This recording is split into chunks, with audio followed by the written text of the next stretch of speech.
Qui? Encore. Les traités de psychologie nous expliquent que nous sommes gouvernés en gros par 4 émotions, la joie, la colère, la peur, la tristesse. La joie, ça va, on l'aime bien, on la recherche. En revanche, la colère, la peur et la tristesse, nous les jugeons négatives. Ces émotions sont pourtant utiles parfois quand elles nous indiquent qu'un danger arrive. Et parfois elles abusent quand elles voient le mal partout. Bref, comment faire le tri?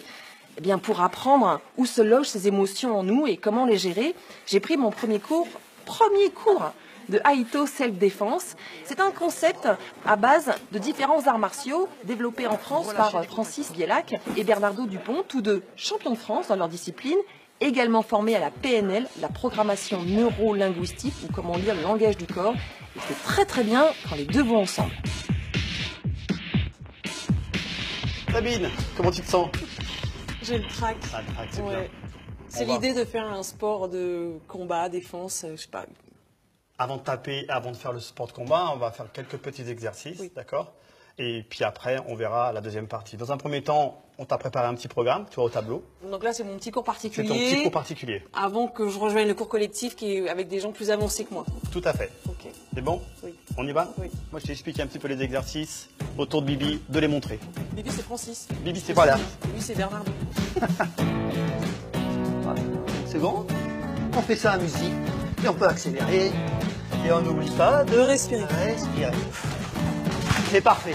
Là, on t'a fait des petits exercices pour voir un petit peu ta condition physique et la façon dont tu respirais. En gestion de conflit, quand on a affaire à une situation un peu compliquée, quelqu'un s'approche un peu trop près de nous, ben, si on commence à respirer, d'accord, on se sent mieux. Oh, faut que je m'entraîne alors. Tu t'entraînes. Maintenant, cet exercice-là, comment tu te sens? J'aime pas trop. T'aimes pas trop? Non. Pour quelle raison tu recules? Ben, est-ce que tu t'approches? Tu t'approches? Oui. Qu'est-ce que tu peux faire? Je vais m'écarter d'un pas. Oui, par exemple, gentiment. Et ça peut durer pendant une éternité? Oui. Oui. Bah apparemment. Est-ce que il est un peu lourd, garçon. Il est un peu lourd. Hein. C'est bien, tu peux enlever ta main de ton ventre.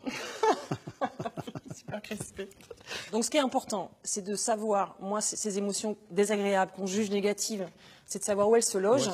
Pour savoir après, dans un deuxième temps, ce que j'en fais. Donc, chez moi, a priori, ça se loge dans le ventre. Ça se loge dans le ventre, tout à fait. Ouais. On va faire intervenir Bibi pour montrer l'exercice, d'accord, simplement pour voir un petit peu qu'est-ce que tu pourrais faire. Utilise tes mains. C'est pas agressif, mais tu mets la personne à distance, d'accord? S'il vous plaît, monsieur. Stop. Laissez-moi tranquille. Laissez-moi tranquille, monsieur, s'il vous plaît. Plus tu es dans une position comme ça, plus tu as des chances de te faire déséquilibrer. C'est-à-dire que si quelqu'un te pousse, oui. Ça m'énerve. Ça t'énerve. Ça va l'énerver. Évidemment, tu vois, moi, sport de combat. Oh là là, ils vont me taper, je vais taper. Mais en fait, non. Là, on commence par, tu me dis, observe, et puis tu me dis, esquive. Tu me dis pas, fonce, tape-lui dessus, agresse-le. Tu me dis, commence par esquiver. C'est la première chose. Là-bas. Là-bas, c'est pas aller se avec quelqu'un. Là-bas, c'est se préserver. Juste simplement ça. D'accord. Je peux sur lui parce que peut-être qu'il ne plaît pas.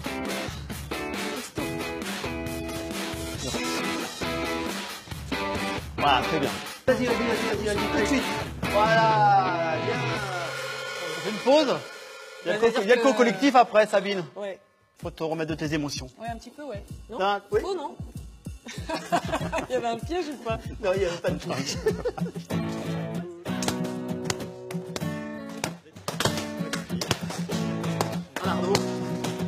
Voilà. Allez, ça c'est bon. Ouais.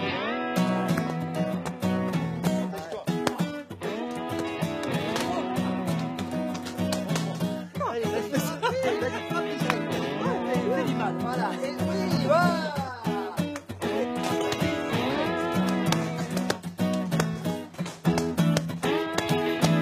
Non, en fait, effectivement, je me demandais, encore une fois, je suis victime d'un préjugé là, la self-défense, ou les sports de combat plutôt, c'est destiné aux garçons. Puis là, je vois qu'il y a plein de filles. Qu'est-ce que vous êtes venu chercher au départ?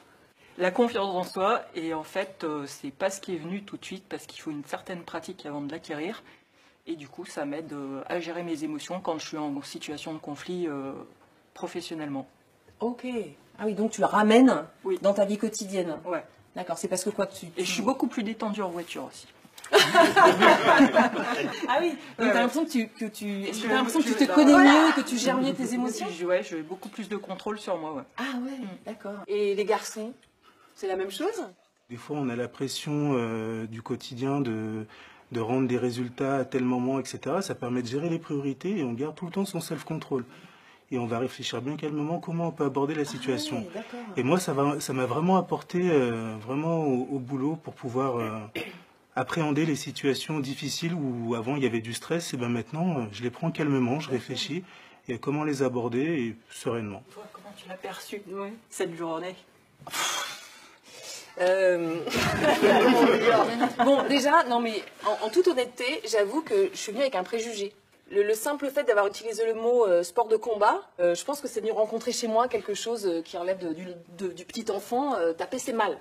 Par exemple, c'était ça mon problème, mettre la main sur la tête, c'est non mais c'est pas gentil. Bah oui, mais tu m'agresses, c'est pas gentil non plus. Et donc oui, c'est ça, on se laisse maltraiter parce qu'on croit que taper c'est pas bien. Ça t'a remis en question? Ah bah oui. Ah oui, oui. D'abord, ça m'a étonnée de voir à quel point je pouvais par exemple me crisper, à quel point j'ai pas de réponse à apporter parce que je me dis oula, je vais faire mal, alors que la personne m'agace sérieusement, mais je vais lui faire mal. Donc déjà, je me dis mais à un moment, faut arrêter de se faire marcher sur les pieds quand même concrètement. Et puis, ce qui m'a aussi étonnée, donc pas forcément très agréablement, mais c'est pas grave, hein, c'est une expérience, c'est qu'à un moment donné où je me suis dit pas de problème, je vais gérer l'émotion là, je contrôle. Et ben non. Mais bon. Ah, je vous dis tout ça là, mais c'est moi qui pose les questions normalement. Après 2 heures, ça sera mieux.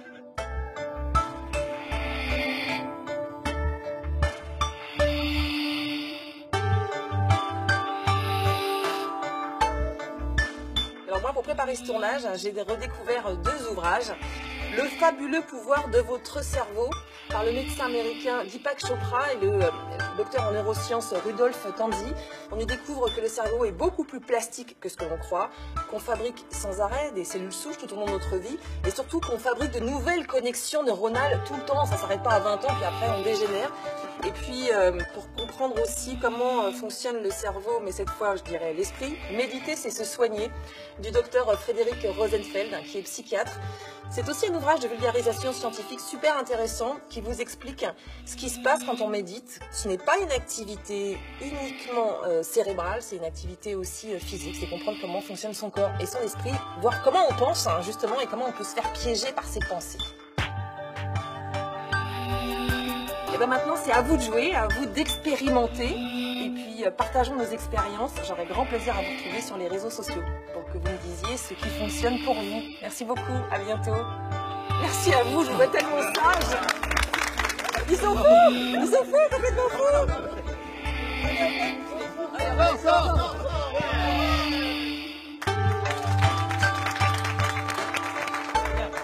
Dans ma zone de... Dans ma zone de sécurité. Là. Non, merci beaucoup. Vraiment. Vous allez les couper ces caméras à un moment donné.